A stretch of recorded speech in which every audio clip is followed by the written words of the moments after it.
అందరికీ నమస్కారం. The news Telugu ground report 2025కి స్వాగతం. రాష్ట్ర వ్యాప్తంగా ఏడాది కూటమి పాలన తర్వాత మారుతున్న రాజకీయ పరిస్థితులేంటి, ఏ అసెంబ్లీ నియోజకవర్గంలో ఎలాంటి వాతావరణం ఉంది అనే అంశాలపై క్షేత్రస్థాయిలో ఉన్న ప్రజాభిప్రాయాన్ని ప్రస్ఫుటించే రీతిలో మనం రిపోర్ట్స్ అందిస్తున్నాం. ఇప్పటికే అనేక జిల్లాలకు సంబంధించినటువంటి వీడియోలు మన ఛానల్లో ప్లేలిస్ట్లో ఉంటాయి, కావాలంటే వెళ్ళి చూడొచ్చు. ఈరోజు మనం నంద్యాల జిల్లాలో ఉన్న రాజకీయ పరిస్థితి ఎట్లా ఉంది తెలుసుకునే ప్రయత్నం చేద్దాం. ఈ జిల్లాలో మొత్తం 6 అసెంబ్లీ స్థానాలుంటే 6 నియోజకవర్గాలు కూటమి కైవసం చేసుకుంది. అనూహ్యంగా ఆ పార్టీ ఖాతాలో చేరాయి. తెలుగుదేశం పార్టీ అభ్యర్థులే 6 నియోజకవర్గాల్లో గెలిచిన తర్వాత అందులో 2 నేతలు ఇప్పుడు చంద్రబాబు క్యాబినెట్లో మంత్రులుగా ఉన్నారు. జిల్లా కేంద్రం నంద్యాల నుంచి ప్రాతినిధ్యం వహిస్తున్న ఎన్ఎండి ఫరూక్తో పాటుగా బనగానపల్లి నుంచి రెండోసారి విజయం సాధించిన బీసీ జనార్దన్ రెడ్డి కూడా ఇప్పుడు చంద్రబాబు క్యాబినెట్ మంత్రిగా పనిచేస్తున్నారు. ఇక ఆయా మంత్రుల నియోజకవర్గాల్లో పరిస్థితి ఎట్లా ఉంది, జిల్లా వ్యాప్తంగా ఏ నియోజకవర్గంలో ఎలా ఉంది తెలుసుకుందాం. ముందుగా ఆళ్లగడ్డ అసెంబ్లీ నియోజకవర్గం. ఆళ్లగడ్డ అంటేనే అనునిత్యం వివాదాలకి కేంద్రస్థానంగా ఉంటుంది. ఈ నియోజకవర్గం నుంచి ప్రాతినిధ్యం వహిస్తున్న భూమా అఖిలప్రియ మాజీ మంత్రి చాలా స్వల్ప వ్యవధిలోనే తీవ్రమైనటువంటి ప్రజా వ్యతిరేకతను ఎదుర్కొంటున్నారు. నియోజకవర్గ వ్యాప్తంగా ఆమె పేరు పలు వివాదాల్లో మారుమోగుతోంది. అనేక సమస్యల్ని కొని తెచ్చుకుంటున్నారు. ఇప్పటికే భూమా కుటుంబానికి సన్నిహితులుగా ఉన్నటువంటి వాళ్ళు కూడా ఆమెకు దూరమయ్యారు. ఏవి సుబ్బారెడ్డి చాలా కాలంగా అఖిలప్రియ తీరుని వ్యతిరేకిస్తుంటే ఇటీవల కాలంలో మరికొందరు ముఖ్యమైనటువంటి నేతలు కూడా ఆమె వ్యవహార శైలితో దూరంగా ఉంటున్నారు. ఇక నియోజకవర్గంలో చికెన్ మీద కూడా ట్యాక్స్ వసూలు చేసే స్థాయికి ఎమ్మెల్యే వ్యవహారం చేరింది అనేటువంటి విమర్శలతో అఖిలప్రియ చాలా బదనామైపోతున్నట్టుగా కనిపిస్తోంది. ఆమె సొంత కుటుంబ సభ్యులు కూడా ఆమె వ్యవహార శైలితో గ్యాప్ మెయింటైన్ చేస్తున్నట్టుగా చెప్పుకొస్తున్నారు. ఇలా అనేక కారణాలతో అఖిలప్రియ వ్యవహార శైలి ఆమెకు చాలా చిక్కులు తెచ్చిపెట్టేలా కనిపిస్తోంది. అదే సమయంలో నియోజకవర్గ వ్యాప్తంగా తెలుగుదేశం పార్టీలో కూడా అనేక సమస్యలు వెంటాడుతున్నాయి. పార్టీలో కూడా ఏమాత్రం సఖ్యత కనిపించడం లేదు. ఇది కూడా ఆళ్లగడ్డలో భవిష్యత్తులో తెలుగుదేశం పార్టీకి చాలా పెద్ద ప్రమాదకర సంకేతంగా అంతా అంచనా వేస్తున్నారు. మరొకవైపు వైఎస్ఆర్సీపీ బలంగా ఉన్నప్పటికీ కూడా నియోజకవర్గ స్థాయిలో మాజీ ఎమ్మెల్యే గంగుల కుటుంబం నుంచి చొరవగా చురుగ్గా పనిచేస్తున్నటువంటి పరిస్థితి లేదు. వైఎస్ఆర్సీపీకి అనేక సానుకూల పరిణామాలు ఆళ్లగడ్డలో స్పష్టంగా కనిపిస్తున్నప్పటికీ వాటిని వినియోగించగలిగే స్థితిలో ఆ పార్టీ నాయకత్వం ఉన్నట్టుగా కనిపించట్లేదు.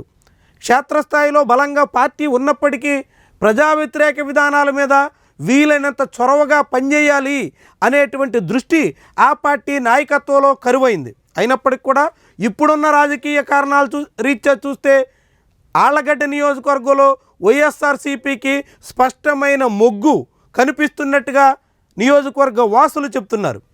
ఆ తర్వాత శ్రీశైలం నియోజకవర్గం, ఇది కూడా వైఎస్ఆర్సీపీకి బలమైనటువంటి స్థానం.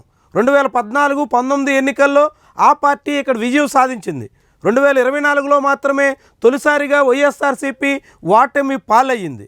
ఇక్కడి నుంచి ప్రాతినిధ్యం వహిస్తున్న బుడ్డా రాజశేఖర్ రెడ్డి నిత్యం ప్రజలకి అందుబాటులో ఉంటారని గతంలో పేరున్నప్పటికీ ఇటీవల నియోజకవర్గంలో పెద్దగా ఆయన స్పందించడం లేదనేటువంటి అభిప్రాయం ఉంది. ప్రజలకు కూడా ఆయన అందుబాటులో ఉండడం లేదన్న వాదన వినిపిస్తోంది. మరొకవైపు ప్రభుత్వ వ్యతిరేకత కూడా మొదలయ్యింది. ప్రభుత్వం ఆశించిన స్థాయిలో పనిచేయడం లేదు అనేటువంటి అభిప్రాయం ప్రజల్లో వినిపిస్తోంది. ఇవన్నీ కూడా శ్రీశైలంలో అధికార తెలుగుదేశం పార్టీకి డేంజర్ బెల్స్గా కనిపిస్తున్నాయి. కులాల పరంగా చూసినా ఇతర అనేక రకాల సామాజిక పొందిక రీత్యా ఈ నియోజకవర్గం వైఎస్ఆర్సీపీకి పూర్తి మొగ్గు కనిపించేటువంటి స్థానం. కానీ అనూహ్యంగా 2024లో ఓటమి పాలైన తర్వాత ఆ పార్టీ ఇంకా పూర్తిగా కోలుకున్న దాఖలాలు లేవు. మాజీ ఎమ్మెల్యే శిల్పా చక్రపాణిరెడ్డి నియోజకవర్గం మీద పెద్దగా శ్రద్ధ పెడుతున్న దాఖలాలు లేవు. ఆయన కూడా తన సొంత స్థానానికి పరిమితం అవుతున్నటువంటి సమయంలో శ్రీశైలంలో వైఎస్ఆర్సీపీ నాయకత్వం కరువు అవుతున్నట్టుగా కనిపిస్తుంది. బలమైనటువంటి నాయకత్వం, నియోజకవర్గంలో ముందుండి నడిపించే నాయకత్వం అత్యవసరంగా అంతా భావిస్తున్నారు. అయినప్పటికీ కూడా ప్రభుత్వ వ్యతిరేకత, ఎమ్మెల్యే వ్యవహార శైలి ఇలాంటి అనేక కారణాలతో శ్రీశైలంలో కూడా ప్రస్తుతం వైఎస్ఆర్సీపీకి మొగ్గు పెరిగేదానికి ఆస్కారం సుస్పష్టంగా ఉంది. ఇక ఆ తర్వాత నందికొట్కూరు అసెంబ్లీ నియోజకవర్గం, ఇది నంద్యాల ఎంపీగా ఉన్న బైరెడ్డి శబరి సొంత నియోజకవర్గం. ఇక్కడ ఎమ్మెల్యే గిత్తా జయసూర్యకి, ఎంపీ శబరికి ఏ మాత్రం పొసగడం లేదు. తెలుగుదేశం పార్టీ పార్లమెంటు నియోజకవర్గ ఇన్ఛార్జిగా ఉన్న మాండ్ర శివానందరెడ్డి వర్గంలో ప్రస్తుతం జయసూర్య కనిపిస్తున్నారు. శివానందరెడ్డికి శబరికి మధ్య ముదురుతున్నటువంటి వైరం తెలుగుదేశం పార్టీకి తీరని చేటు తెచ్చేలా కనిపిస్తుంది. ఆ పార్టీకి అనేక రకాల సమస్యలకు అదొక కేంద్రంగా మారుతోంది. నియోజకవర్గంలో పార్టీ ఏమాత్రం కలిసి సాగడం లేదు అనేటువంటి అభిప్రాయానికి చాలామంది సామాన్యులు కూడా వస్తున్నారు. అదే సమయంలో ఇక్కడ వైఎస్ఆర్సీపీ కూడా బలమైనటువంటి పార్టీ. 2014-19లో కూడా ఆ పార్టీ ఇక్కడ విజయం సాధించింది. 2024లో అనూహ్యంగా ఓటమి పాలైనప్పటికీ గడిచిన కొంతకాలంగా తిరిగి కోలుకునే ప్రయత్నం చేస్తుంది. యువజన విభాగానికి రాష్ట్ర స్థాయి నేతగా ఉన్న బైరెడ్డి సిద్ధార్థరెడ్డి సొంత స్థానం. ఆయన కూడా ఇటీవల కొంత పట్టుదలగా కదులుతున్నట్టు కనిపిస్తుంది. నియోజకవర్గంలో విస్తృతంగా కార్యక్రమాలకు పూనుకుంటున్నారు. ఇది వైఎస్ఆర్సీపీకి అనుకూలంగా మారే అవకాశం అయితే కనిపిస్తోంది. తెలుగుదేశం పార్టీ మీద వ్యతిరేకత, ప్రభుత్వం మీద జనాల్లో పెరుగుతున్నటువంటి అసంతృప్తి, వాటితో పాటుగా వైఎస్ఆర్సీపీ నాయకత్వం కూడా చొరవగా కదిలే ప్రయత్నం చేస్తుండడంతో నందికొట్కూరు వైఎస్ఆర్సీపీకి పూర్తిగా మొగ్గు కనిపిస్తుందని స్థానికుల అంచనా. ఇక జిల్లా కేంద్రం నంద్యాల, ఇక్కడ మంత్రి ఎన్ఎండి ఫరూక్ ప్రాతినిధ్యం వహిస్తున్నారు. ముస్లింలకు భారీ సంఖ్యలో ఓట్లు ఉన్నటువంటి ఈ నియోజకవర్గంలో మొన్నటి ఎన్నికల్లో బీజేపీతో పొత్తు పెట్టుకున్నప్పటికి కూడా మైనార్టీ ఓట్లు తెలుగుదేశం వైపు మళ్ళడంతో వైఎస్ఆర్సీపీ ఇక్కడ కంగుతుంది. కానీ ప్రస్తుతం మైనార్టీల్లో తెలుగుదేశం, బీజేపీ నాయకత్వం, కూటమి పాలన పట్ల తీవ్రమైనటువంటి అసంతృప్తి మొదలైపోయింది. దాంతోపాటుగా వయోభారం రీత్యా ఎన్ఎండి ఫరూక్ చొరవగా కదలలేకపోతున్నారు. ఆయన కుమారుడే అనేక రాజకీయ కార్యకలాపాలని చక్కదిద్దే ప్రయత్నం చేస్తున్నారు. కుటుంబ సభ్యుల పెత్తనం పెరగడంతో అనేక రకాలుగా అవినీతి, అక్రమ కార్యకలాపాలకి నంద్యాల అడ్డాగా మారింది అనేటువంటి అభిప్రాయం కూడా బలపడుతోంది. ఇలాంటి తరుణంలో ప్రభుత్వ వ్యవహార శైలి కారణంగా పెరుగుతున్నటువంటి వ్యతిరేకత, ప్రస్తుతం మంత్రిగా ఉన్న ఫరూక్ పెద్దగా చొరవగా కదలకపోవడంతో ప్రజల్లో ఉన్నటువంటి అసంతృప్తి, ఇవన్నీ కలిసి ఇక్కడ కూడా కూటమికి కొత్త కష్టాలు తెచ్చిపెట్టేలా కనిపిస్తోంది. నంద్యాల గతంలో ఉప ఎన్నికల్లో తెలుగుదేశం పార్టీ గెలిచినప్పటికీ 2014-19 ఎన్నికల్లో ఇక్కడ ఫ్యాన్ పార్టీ పట్టు నిలుపుకుంది. 2024లోనే ఆ పార్టీ తొలిసారిగా ఓటమి పాలయ్యింది. ఇక ఇప్పుడు వచ్చే ఎన్నికల నాటికి ఆ పార్టీ మళ్ళీ తిరిగి పుంజుకునే దిశలో ప్రస్తుత పరిణామాలు ఉన్నాయి. నియోజకవర్గ ఇన్ఛార్జిగా ఉన్న శిల్పా రవి కూడా ఇటీవల కొంత మళ్ళీ పార్టీని గాడిలో పెట్టే ప్రయత్నాలు చేస్తున్నారు. మున్సిపాలిటీలోనూ అటు నియోజకవర్గ వ్యాప్తంగానూ కూడా మొన్నటి ఎన్నికల్లో దూరమైనటువంటి వర్గాల్ని తిరిగి ఆకట్టుకునే ప్రయత్నం ముమ్మరం చేశారు. ఇవన్నీ వైఎస్ఆర్సీపీకి అడ్వాంటేజ్గా మారేదానికి ఆస్కారం కనిపిస్తోంది. దీంతో నంద్యాలలో కూడా కూటమికి ఎదురుగాలి తప్పదా అనేటువంటి అభిప్రాయం అక్కడి ఓటర్లలో మొదలైపోయింది. ఇక మరొక మంత్రి ప్రాతినిధ్యం వహిస్తున్న బనగానపల్లి అసెంబ్లీ నియోజకవర్గం, ఇక్కడ తెలుగుదేశం పార్టీకి మంచి పట్టుంది. ముఖ్యంగా జనార్దన్ రెడ్డి మంత్రికి చాలా విస్తృతమైనటువంటి నెట్వర్క్ ఉంది. ఆయన అనుచరులతో పాటుగా తెలుగుదేశం పార్టీ శ్రేణులు అంతా ఐక్యంగా పనిచేసి 2024లో ఇక్కడ వైఎస్ఆర్సీపీని మట్టి కరిపించారు.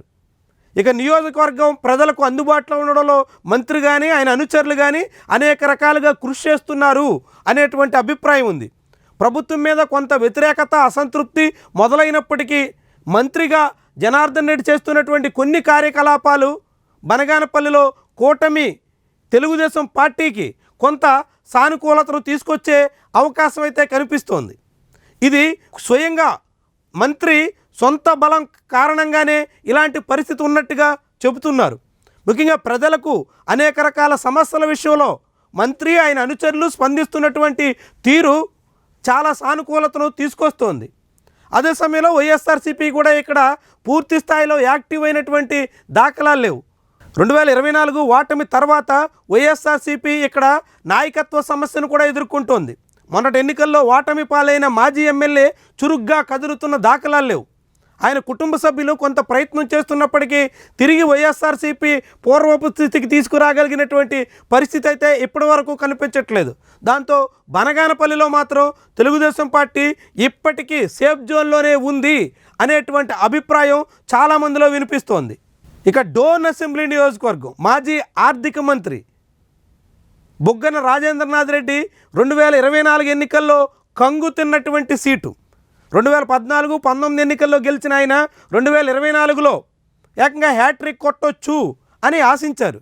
కానీ 2024 ఎన్నికల్లో మాత్రం ఇక్కడ సీనియర్ నేత కోట్ల సూర్యప్రకాష్ రెడ్డి రంగంలో దిగి బుగ్గన్ను మట్టి కరిపించారు. దీంతో ఇప్పుడు మళ్ళీ తిరిగి పాగా వేయాలని బుగ్గన భావిస్తున్నారు. అదే సమయంలో కోట్ల కూడా నియోజకవర్గ వ్యాప్తంగా పెద్ద చొరవగా కదులుతున్న దాఖలాలు లేవు. నియోజకవర్గ ప్రజలకు కూడా అందుబాటులో ఉండడం లేదు అనేటువంటి వాదన మొదలయ్యింది. ప్రభుత్వ వ్యతిరేకత కూడా స్పష్టంగా కనిపిస్తోంది. ఆశించినట్టుగా ప్రభుత్వ తీరు లేదు అనేటువంటి స్వరాలు పెరుగుతున్నాయి. ఇవన్నీ డోన్లో తెలుగుదేశం పార్టీకి సమస్యగా మారేందుకు అవకాశం అయితే ఉంది. ఇక బుగ్గన కూడా ఇటీవల పూర్తిగా ఎక్కువ సమయాన్ని హైదరాబాద్కే కేటాయిస్తున్నట్టుగా కనిపిస్తుంది.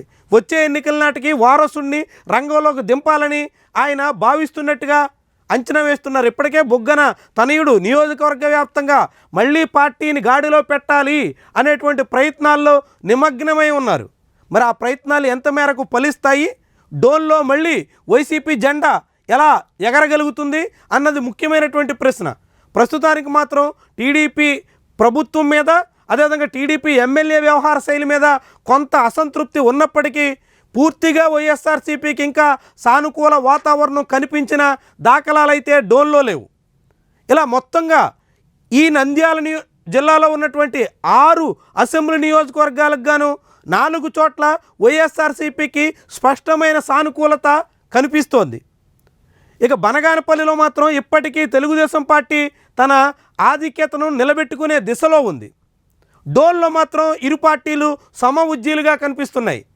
ఇక మరి ఎన్నికల నాటికి రాబోయే కాలంలో నిజంగా జమిలీ వస్తుందా, లేకుంటే 29లోనే ఎన్నికలు జరుగుతాయా? ఎప్పుడు ఎన్నికలు జరిగినప్పటికి కూడా మిగిలినటువంటి కాలాన్ని కూటమి ప్రభుత్వం, ఆ పార్టీకి చెందినటువంటి ఎమ్మెల్యేలు ఏ మేరకు వినియోగించుకుంటారు? తిరిగి మళ్ళీ తాము పట్టు సాధించే దిశలో ఎంత మేరకు కృషి చేస్తారు? లేదంటే వైఎస్ఆర్సీపీ తన పట్టుని మళ్ళీ పెంచుకునే దిశలో ఏ రీతిన చొరవగా చురుగ్గా సాగుతుంది అన్న దాన్ని బట్టి ఎన్నికల నాటికి పరిణామాలు ఉంటాయని మనం చెప్పొచ్చు. ఇది తాజాగా 2025 నాటికి నంద్యాల జిల్లాలో ఉన్న గ్రౌండ్ రిపోర్ట్ పరిస్థితి.